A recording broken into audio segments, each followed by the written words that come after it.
These principles enable me to experience the access that God grants us on our journey. This will always remain purposeful. We all have our own journey through life. Every day, the choices we make create journey we experience. Each moment created is an experience. Experiences are things that create the journey you're living. Everything happens for a reason and serves a purpose in our life.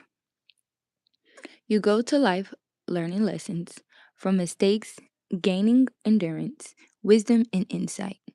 The journey of life is what you make it. In every aspect of your life, you have the opportunity to choose how you react. Through your journey of experiences, when life gives you lemon, you make lemonade. This is so true and a great way to understand what you go through can be sour and not of great flavor. But we have the ability to sweeten it up, making the best of it with different tools, which creates the great taste we know is lemonade. To have fulfillment and join the access you have through Christ that He gives us because we believe it is in looking at the lemonade in all circumstances that you are in. Breathe and trust God during your journey. A week and some days before I got the news my mother passed away during the time on bed rest, someone close to me did not follow through on a payment agreement. Never did I imagine going through the pain, as my only intention was to help her out to be able to get a car. And in that moment, I felt as if it backfired on me. During that time, in March 2019, while being on bed rest until March 8th, my bills are becoming delinquent because at the time I was a full time self employed, which means make money for myself, by myself. So if it was not physical participating in what creates the income, I will not obtain any financial gain. Prior to me being on bed rest, February 28th, my son caught the flu in the middle of February, 3 days before the big event. Cia de Ballet was being hosted in my city. On a regular week, it would have not caused much of an issue. 2 months prior, I leased my apartment on Airbnb for the two biggest events in North America basketball event, which is CIAA and All Star. I was so excited that guests booked my place and I made my first sale for both events. My intentions were to stay with a friend. My guest stayed in my apartment alone. My mind was now racing, full of possible solutions due to my son, Michael, having the flu. I didn't want to cancel the reservations. That would not be fair. So I calculated the income and planning for my upcoming bills. I prayed and hoped for Michael to get better before we had to evacuate the apartment. As the days went on, Michael was not well enough for me to move him out of my place, even temporarily. I called my mom. She didn't pick up. I called my friends and pleaded, and of course, no one wants to catch the flu, so they hesitated, which is understandable. A lot of thoughts were still running through my mind. Michael and I were able to stay with a friend. Thank God. My apartment was basically rented out for 6 days, two different bookings. I began to thank God for seeing us through, to be able to have somewhere else to go and still be able to get the goals accomplished. I honestly did not want to be at this particular friend's house with my sick child for long because I knew conflict could have arisen. Trusting in God and having faith allowed me to continue to go through with my decision, being able to remove my pride and humble myself. Michael's still sick as a couple days passed by, and what I did not want to go through, I went through. My friends shared words with me about Michael being sick and us being at their place. So uncomfortable, I left. And now back to ground one. Again, I have nowhere to go. My mom is still not picking up the phone, and no one wants my son in their presence. He has the flu. The option I favored the most that would give me full peace of not being a burden on anyone, because my responsibility as being a mother, a care provider remains the same no matter the circumstances, was to booking a hotel. Now reviewing the dynamics in my mind, it's the most inflating week in Charlotte for rooms. All to most all to most hotels are sold out or rooms were double to triple in pricing. Charlotte, North Carolina weather was cold and all around extra costly that weekend. I thought to myself, at least if I pay, I'll be comfortable and warm. I made the decision to drive at least 6 hours to Florida. I still didn't have a city right. but why not be in a place that made me happy? After making this decision that day, I began driving the next 6 hours to Florida. After checking the weather in different Floridian cities, Daytona became my first choice because it would be the hottest. During the time, I made sure Michael was comfortable as possible. I still giving him medicine and keeping him hydrated. As we approached Daytona, I found a hotel online that appeared to be suitable for us and our circumstances. Finally, we arrived. We pulled up to the hotel. I got to the counter to reserve a room, and the clerk told me that they were sold out tonight and the rates are doubled. I immediately asked the attendee why was the room sold out, and she explained that this was the weekend for Daytona 500 NASCAR race. I said, "Oh my, I was leaving my city because of a big event." I went back to the car. It's 2 in the morning, almost 3. I reevaluated my thoughts and plans because my goals now is to never spend more than I came to save and be warm. After reevaluating, I just relaxed. At this point, I'm starting to feel overwhelmed. And that wouldn't definitely not help me or my son Michael. I decided there would be no need to look for hotels any longer in Daytona and I was very tired. Michael was asleep, so we slept in the car in a parking spot at the hotel until the sun came up. I woke up to face the morning sun. It was so warm. I couldn't be more excited, taking in each moment. I thought to myself, where to next? I realized that it was Sunday. To me and my household, Sunday means church. No matter what, no matter where I'm at, if it's possible on Sunday, I should attend church and worship God. Realizing that it was Sunday, I immediately began to Google churches. But I'm still particular when it comes to choosing anything I participate in. So at first, I Googled churches near me. Then I Googled New Bethel Ministries, where I currently attend in North Carolina. One appeared, but I didn't know if it was under the jurisdiction of my bishop in Kojic Church. I was a little skeptical until a light bulb went off, and I remember another church I volunteered at and attend regularly, named Elevation Church. They had a location in Florida. Ecstatic, I found an Elevation Church in Melbourne, Florida. It was about an hour and a half from Daytona. I cranked the car and began driving to church. Not caring about anything other than my son Michael and I being a part of a great worship on Sunday morning, fellowshipping in God's name.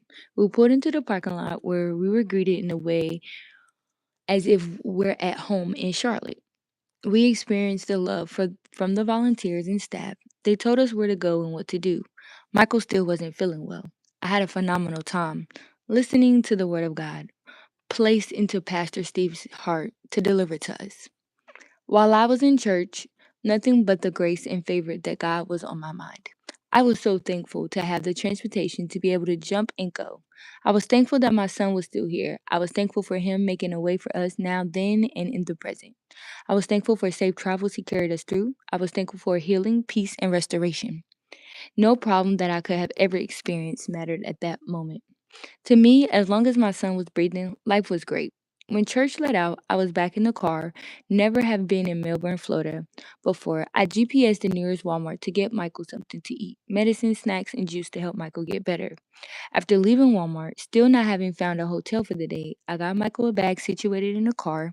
I gave him a sandwich and some juice while I searched the app for my travel club that allows discount hotels bookings the same day. I wanted to see which hotels and prices I could find in that area. I decided to stay in Melbourne due to the fact that Michael is sick and we did not need to be in the car any longer.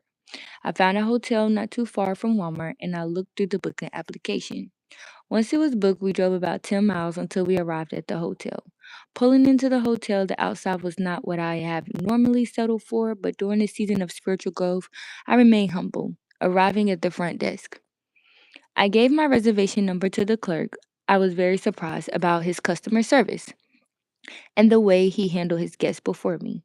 It was a soothed feeling and always desirable transaction to have someone doing what they do well. He told me the price for my son and said he never seen that price before. That was a great rate. I got excited for the perks of being a Dream Trips member. Michael and I pulled to the door and entered the room. After getting him in the room, I started removing the bags from the car, placing them in the room and parked the car. Walking to the room, I had a breath of fresh air, inhaling and exhaling, at peace. No one knows where I'm at, and it's just me and my son. Even though he was sick, I plan to start writing up and completing for the weekend it while Michael slept and enjoying the moment. I put our things up and lit a nice candle from Walmart. Finally able to wash peacefully, I put Michael in the shower. Cut the TV on for him to take a shower, laying in the bed and grab my notebook and pen. 30 minutes later, I got distracted. And this a strange feeling in my hand came about in between my thumbs and point fingers.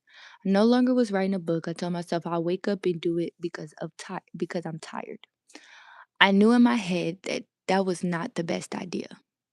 If I was going to be serious about my goal, one thing I do know is God wants to work diligently and steadfast in your life always. When morning came the next day, he was quickly getting back to normal. He saw Disney on the TV and said I wanted to go to Disney World. I jumped for joy, so happy that his dream was finally aligned with my bucket list for us. I told him he would go for his birthday, that is in October. The year prior for his birthday, I wanted to take him to Disney World, but he insisted on Chuck E. Cheese. Not eager to compromise, I was willing to do it, being his day of pleasures. In the moment, I was thankful that I did wait. There is no greater joy to me than to fulfill the desires of his heart when I'm able to. I was waiting since birth or even before because I always wanted to go to Disney, but I did not as a parent that was in my duty. It was time to leave Melbourne, packing things in a car. After getting dressed for checkout time, the new location was Miami, Florida. We went to the beach, sat, and while eating our snacks, met some new friends and created some experience with the ocean. We were just crushing the day away, living for the moment. It began to rain a little drizzle when we got in the car, so I drove to Orlando, Florida for the next destination. After researching things to do for Michael to play, I chose the water park in Orlando, Florida, and the weather was still great. Driving to Orlando, Florida, they were told that did not go through before. Not prepared for the fee, only having minimum change and a debit card. It was unexpected. Now people are beeping at me for I am lost. If I have no change at the passing of the second toll, employment tells me that she can't write a ticket and I'll have to pay double by mail. Driving away in disbelief as I approach another toll again, not having cash, as I do not take cars. Instead of losing my mind, going crazy, frustrating, just breathing, I told the cashier, I do not have change. And yet, they gave me another ticket. Happy we're still getting to go through the tolls, I embraced the warmth, windows down. Michael sleeping in the car seat. We arrived at the amusement park in Orlando, Florida. We went to the park, met the Jackson family mother, grandmother, and her two grandkids. Michael played with them and sat with the children of the family, having a great time, enjoying myself as a big kid, most would say. Being adventurous on rides, I would never in my life think to ride. One that I had the chance to experience called Boomerang. It takes you all the way to the top of the water raft and shoots you all the way down the rest of the way. It was nerve-wracking considering the tight speed, and I'm not a fan of rides at all. The encouragement from 9, 10, 11 year olds gave me all the adrenaline needed to for fulfill the task. Yes, I can say I did it. I did it. It's so funny to me because never in 1 million years would I not find an excuse to why I would not get on the ride. So many mechanical issues can go wrong. So many things can happen, like me flying out of the ride. It had no net, but guess what? I can say I pulled it off. I did it. I conquered my own for the moment. It was the best decision as I rode with the granddaughter of the Jacksons because it was two-person rides only despite the situation of the past and the present I'm having. I did it. It was so funny. Oh, I did it. I conquered my own fear of rides and just living for the moment. It was the best decision as I rode with the granddaughter of the Jacksons because it was two-person rides only despite the situation of the past and the present. I'm having a blast as it is approaching time for us to gather our belongings. Now heading to the car. The weather was now changing. The sun was setting for the day. We drove off and changed from our wet clothes in the car. Pulling out the parking lot, I see a Chuck E. Cheese. Michael insists to go play having more fun. As I told you before, if I can't get the job done of giving him his desires, it will get as I told you before, if I can get the job done of giving him his desires, it will get done. We parked at Chuck E. Cheese. We walked inside. Michael's face lights up with a smile. Michael's eyes are glowing, enormous. Ecstatic to play, he gets ready for his play pass token, letting the games begin. Once we finish playing games, Chuck E. Cheese comes out, making all the kids run toward him. Chucky, Chucky starts to throw tickets everywhere. All the kids, including Michael, was going for them all. It was a pleasurable sight to see after him not feeling well. Michael and I left out of Chuck E. Cheese and went next door to a tourist shop. Michael and I traveled to Miami, Florida when he was just 1 year old. So this was his second time in Florida. The moments were very special to me that we were encountering together. We had to we had to have souvenirs to take home with us. I absolutely love traveling and buying gifts. We walked around. Michael picking out toys, cups, shoes, and clothes that he liked. I grabbed me some gifts for myself and a few other items, taking my time to be thoughtful. Then we got to the register to check out, and my stomach starts to ache from hunger pains. Michael was hungry too. We stopped again at two more shops to pick up a few more items for me. As a child, I can never recall us buying souvenirs when we travel different places, but I always wanted to experience it, and those are the shopping trips that became the most significant to me. Once we finished shopping for souvenirs, all we needed was to enjoy a good meal. Utilizing Dream Trips on my phone, I discovered there were several places affiliated with the company that offered me the opportunity to discover new and exciting places. In addition, Dream Trips had about 5 choices of food places to choose from in the immediate area. I am choosing one of the 5 would be my greatest task as only accredited places are allowed to be affiliated. My biggest pet peeve is paying for food that is not quality. Tasting. The restaurant on the dream trip that won the challenge after looking at menus was Sweet Frog. Sweet Frog was about 20 minutes away from our location. We pulled up to Sweet Frog. We were met inside by a bouncer. So I second guessed if my son could go inside due to him being 4 years old. I walked up to the bouncer and asked if children could come inside. He said it was okay. I grabbed Michael. We walked in and my mouth dropped. The inside is beautiful, unique. At the door, after walking in, were we greeted by the host. We picked the seating of our choice. There were neon lights, artistic, colorful paints on the walls, quotes on the ceiling that were on board every which way, covering the whole ceiling. So creative, nothing like I've ever seen before. Since it's in since it in the middle of the floor is a big statue of a green frog with his heart out for a hug. Michael and I walked past the frog, walking to the table of our choice, noticing everyone with their balloon hat that was on top of their heads. We approached the table to sit down, and here comes a nice guy walking up to us. He had a balloon equipment in his hand and asked Michael what kind of balloon he wanted. He said Spider Man. I thought that would be impossible, but he got the balloons rolling, pulling them out of his caddy, and one by one, the last balloon made a Spider Man's head, actually with which had a mask on it. It just blew my mind to not be at the fair or a kids park to have that intriguing of a balloon made with it being a hat sitting on his head. When he finished, he sat at at a live balloon full body Spider-Man on Michael's head, so amazed. He covered me up, he created me a flower. You could just know I was thrilled about my Dream Trip app and the decision I made to eat at this particular restaurant. A waitress came to serve us. Going out to eat with me is a struggle within itself. I'm absolutely indecisive, so I did not know what to order to eat. Michael was still feeling a little not like himself, but extra tired from such a fun-filled, long, successful day. He knew that he wanted to order fries and chicken tenders. Putting his orders in first, we heard a loud voice over the speakers through the microphone saying, "The second raffle giveaway to 5 days in Cancun. Get your tickets out." I looked around as the patron at the table beside me were fumbling gathering their tickets. The host started calling numbers off the winning ticket. The woman at the table beside me started screaming, overly happy that she won the raffle. I personally jumped for joy with her, gave her a hug, and took a picture that was a blessing for her. God says to rejoice for thy neighbor. Within 10 minutes, Michael was asleep on the table. Since it was very nice scenery, I decided to take pictures. Grabbing my little blue sign out of my purse, I went towards the frog and asked the security guard to take the picture for me. I kept a close eye on Michael as he slept. I posed to take a picture holding my blue sign. As I walk in back to the table, lady asks me about my blue sign that reads, "You should be here." She told me that she was also a part of my company, and that conversation got deeper about the company. She knew some of the same leaders worked side by side with them, helping watch the Florida state we were in. Blessed to meet her, we laughed. I continued to watch Michael as he slept.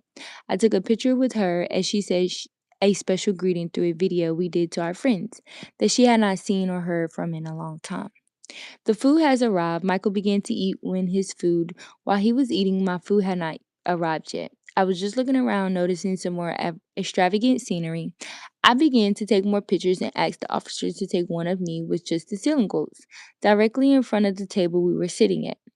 Noticing how I was smiling for the picture lady, a lady who had arrived 10 minutes prior walks up to Michael from the table beside us. I asked her how I could help her as her table was the only one there beside three people at the bar. She immediately started to attack me about my accusations as I said this was my child. And I have him as she gets louder when she starts explaining her credentials of being a part of CPS, Child Protective Service. I was looking at her in shock and disbelief that she tried to state her case to me on how I'm choosing to direct my son. I had started to get worked up and I calmed myself down because my child was still in the presence of this calamity. The employees came over as her table began to attack me. I still wanted to see her credential information to make a report. Her table was in overflow of alcohol glasses. The servers were calming the table down as they were still screaming about my child being in the lounge. She refused to give me her credentials because she knows by law she cannot act out and make threats identifying work credentials. She continued to refuse to give me information. Remaining level headed, almost catching myself pointing and acting out of character, I left the situation alone, no longer asking for information. As her server attempted to defuse the matter, I asked for a to-go box. Nice s- Nice server gave me the bill. I boxed my food. A bit came out during the nonsense after eating only one fajita. The food at Sweet Frog is absolutely delicious. I got my phone out and opened my lovely Dream Trip app to pay for our awesome food through the app because the members of Dream Trip receive points towards their next vacation. I took Michael and my to-go box and left the Sweet Frog, complimenting on contemplating on whether we should stay another night or go home. I received a text message earlier that day from the guest in my house who had rented through Airbnb, stating that they had to leave early then when they stay was already booked for. Luckily, God provided me with great people who surround me, so he can show his favor. Made a phone call reaching out to my neighbor again, the first time being when the first guest left to help tidy up the place for the new guest, and for the second time to lock the door to my house once the last set of guests left. Very thankful and blessed for my neighbor did not have to be there for me giving the door key to my house. Otherwise, it would have remained unlocked. Just imagine coming back home to an empty house. All I can say is, but God. Making the decision to stay another night or drive back to Charlotte, North Carolina was based on the value of how able I was to drive. Assessing the magnitude of the circumstances, my tiredness was at the minimum, which means we are heading back home to our beds. I made sure Michael was buckled in comfortably and he needed anything else before driving off. During the ride back home, my right hand between my thumb and pointing finger had a little sharp pain. It was nothing visible, just a pain that came left as it pleased. Me not knowing what was really going on with my hand, but I kept pressing, driving, pushing through the highways to arrive home. Now time was approaching that we needed gas. I didn't even recognize it with less than 5 miles to the gas. I was on E at the dashboard mileage blinks. There was no gas notification sign in sight, and me with only 5 miles of gas left. Finally, after a few miles and an exit sign directing to the right was the service station. I immediately turned in, thanking God we did not break down, ready to ride home. After pumping the gas, throwing trash out, my now 50 road trip car, sand everywhere, giving Michael some more medicine. We drove back towards the highway from home. It was 2 a.m., no more than an hour out. I decided to call a friend because I was getting very sleepy and weary. Talking with my friend was keeping me focused on staying woke. I finally arrived at the house at almost 3:45. It was wet, cold, and rainy in Charlotte. I got Michael out of the car, leaving everything for the morning to remove. It is officially bedtime. Placing Michael in his room with the doors locked, no guest was available to go in his room. I slept with him that night. We woke up in the morning and Michael was feeling much better. More back to himself. Not leaving the house, especially with Michael just feeling better. The temperature with the rain was not a great idea to me, so we stayed in the house for the day. My hand was still bothering me, rubbing where the pain was like a weird, unexplainable, uncomfortable feeling. Time persisted as my hand was not feeling better. It seemed there's a little white flat bump inside my skin where it felt uncomfortable. I decided when I was in the shower to squeeze my hand, massaging it, it thinking it would feel so good with hot water running. Once night came, my thumb in that area close to it, between my pointy finger, was bigger than it normally is. I laid down, massaging my hand and ignoring my friend's suggestion to go to the doctor. I waited until morning because of the weather conditions and the lateness of the hour. I didn't want Michael out in the night air. I dealt with the circumstances, just wanting this to be over. The pains were growing more and more severe. Michael and I woke up to head out going to urgent care because it's faster than the emergency room. We walk in, I register myself. The wait is almost an hour. I learned that they open 1 hour earlier than I thought. When the nurses and doctors came in to get me from the lobby, they assessed me. The doctor told me I had cellulitis, an underlying skin infection from bacteria. It came from being bit by a bug with other scenarios. Explaining to him how the problem I've experienced started, he said he did have an idea what caused me to get it, but they would be prescribing me antibiotics to take. It was time to go after he gave me my prescription across the street. There was a CVS pharmacy. We headed out. I go get the prescription, then headed home and started to take the medicine we got in the house. Michael, at this point, all the way to himself, was laughing, playing, running, and doing what a 4-year old does. But I am in so much pain in my hand, not being able to play with Michael or be that much attentive the way it throbbed. Devastated because it was my right hand, the hand I do everything with, mainly my right hand, which only makes sense because I'm right handed. The medicine prescribed was to be taken 4 times a day. Taking one when I picked up my prescription at the pharmacy to now has went past it being almost 10 p.m. My hand only feeling worse, and it looks as if it's spreading to my knuckles on my pointing finger. I was nervous and ready to go to the emergency room. Even though it was late again, and I was willing not to take Michael out at night, I called my best friend Jay to see if he could watch Michael at my house while I went to the emergency room. Like most of the time, he's able to watch him and he will without any question. Thankful God placed a friend like him in my life. If I was never a part of Dream Tips, I would have never not known him until who knows. When he arrived at my house, I got into the car and was about 6 minutes away from Carolina Medical Center, Maine. When I got to CMC Maine, the wait time was not long. I was able to see the doctor within 30 minutes. I explained to him everything that is going on and how I went to urgent care earlier. The pills they prescribed for me, instructions that were given and that I have followed, but now my hand was hurting even more. The doctor ordered an x-ray for my hand to make sure damage had not been done to my bones, tissue, or other damages. I didn't know that cellulitis was a very serious infection that could damage to the nerves in my hand and spread through my bloodstream. The nurse put me on an IV drip and gave me pain medicine. After the doctor assessed all platforms, he told me to give the medicine some time and take some Tylenol for the pain. I kept the same prescription the doctor gave me earlier when I went to urgent care. Listening to the doctor's instruction, going back home, and having faith, trust in the process. The next day came, I was taking the pills on time, but every time I would take them after a few hours, it would be painful. Against Tylenol pills, pain medicine, to be honest, all pharmaceutical drugs become because not so natural. I do not consent in my body unless the pain is uncontrollable. At this present time, the way I felt in the category of unbearable pain. I was taking pain medicine to relieve pain. My hand was still swollen and sensitive to the touch. Having a super active 4-year-old boy in the house, paying any detail with him that I do everything was definitely a challenge to my parenting and peace. I just wanted to lie in the bed all day until it got better, as the weather was still gloomy, rainy, and wet. After 3 days passed, the area where my cellulitis started seemed to spread now towards my knuckles because they were swelling even more. This particular time, I was unable to close my hand to make a fist or bend my fist 3 fingers. Not understanding but trusting the process of what the doctors told me. On the fourth day, I started to notice a red line on my forearm, starting at my thumb and going down my arm. My forearm and hand was becoming itchy, and I found myself unaware of me scratching my arm. I went to my neighbor's house to use a phone charger because my charger was no longer working. I recall sitting on the couch using my phone to Google the medicine, Cetaphil, that I was taking in the condition I had. Something I usually participate in because I need to know that what is going on with my body is important to me.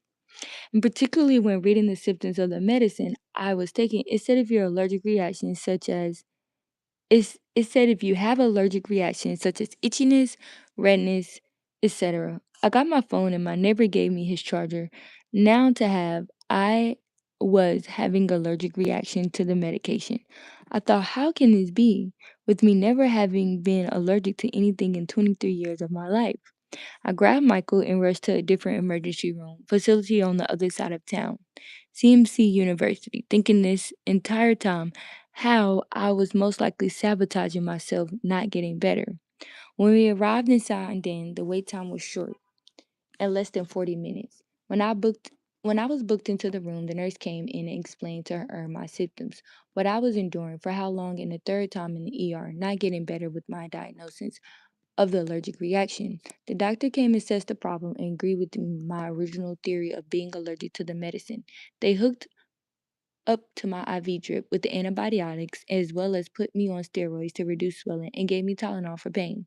They watched me for 2 hours in the room, coming to check on me to see how I was doing. They noticed the swelling going down, the pain was subsiding, and the redness was disappearing. To make sure it did not spread down, affecting a major vein that could lead to a more serious problem. Michael was his happy self, playful, eating graham crackers and watching TV, lying in the hospital bed beside me. I did not have to remove him from the bed to the chair because he did not want to lie still beside me.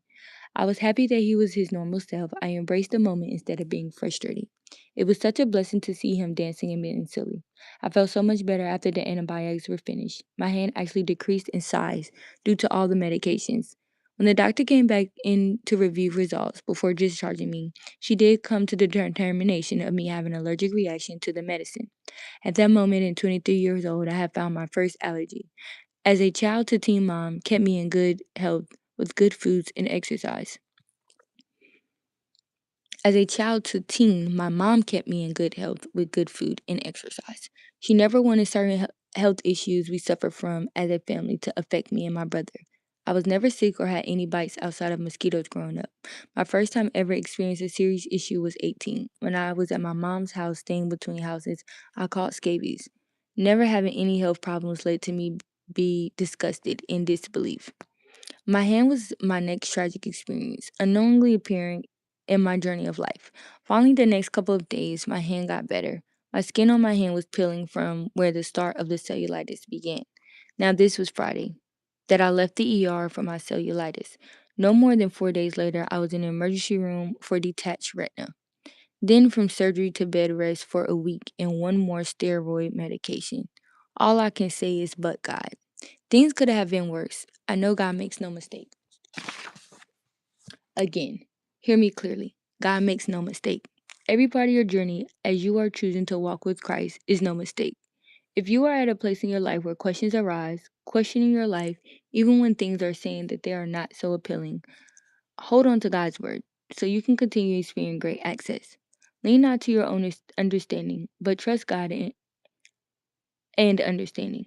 On your journey of life, as you review, look to see how that time of struggle leads you to your next big move or miracle God has destined for you. The first step chases save for journey of life is to understand you have access no matter what your circumstances. Each moment in your life is a scene in a movie. The only difference is we cannot pause, take five, nor do it over. It is happening now. You have to go to eat, but God gives us a choice on this journey called life. God gives us but the choice to do it with Him or we can reject and do it by ourselves. Choosing God is the only way. Believing in Him makes the process of your journey a lot more peaceful. Never telling you it would be easier, but it would be more peaceful and worth it. Any trials come, keep going. Breathe, trust in God, access, live your best life, laugh while doing it, love unconditionally, and enjoy the journey as you are going towards the handpicked reality you want to live. It is coming to pass. The Lord said, ask and you shall receive. Remember, He never tells you when until it comes. Patience and faith in the process allows you to stay encouraged as you continue your journey designated for you. As you know where you want to go because you have plan, you wrote it out. You move towards the goal you wrote out, no matter the road stumps in your journey, knowing with Christ you have full access. Stay on the road to the handpicked reality you created as you allow God to guide your journey through the Spirit. I could have canceled myself out each trial, not pushing towards my vision of my reality, being numb to each circumstance, giving up. Instead, every experience I went through, I look back to say, thank you, Lord. It had to happen this way. Writing this book to you would have not come in this order format. Ironically, the first time I picked up the pen in Melbourne Hotel, it was not as clear as it is now on how to structure what I wanted to write about other than God's Word. He took me through to have a powerful testimony to share with His Word. To inform you on your journey, you have access to go to God to get you through. During the seasons of my journey and any trials I have experienced, I learned more about myself. You will see your strength, courage, and do do you want to become and who do you want to become. Finding who you are is important to God during your life so you can complete the desires in your heart, not what anyone else says you are, but what God says who He created you to be. With His word and understand the access He gives through His Son, Jesus Christ, will help guide you in determining who He created you to be. He set your pathways when you trust Him. Your journey being complicated, understand you have a big God as you go through it. Take care of big problems. No matter how it looks, stay focused on your design purpose for your dream journey, climbing through the stairs to reach the top of the mountain.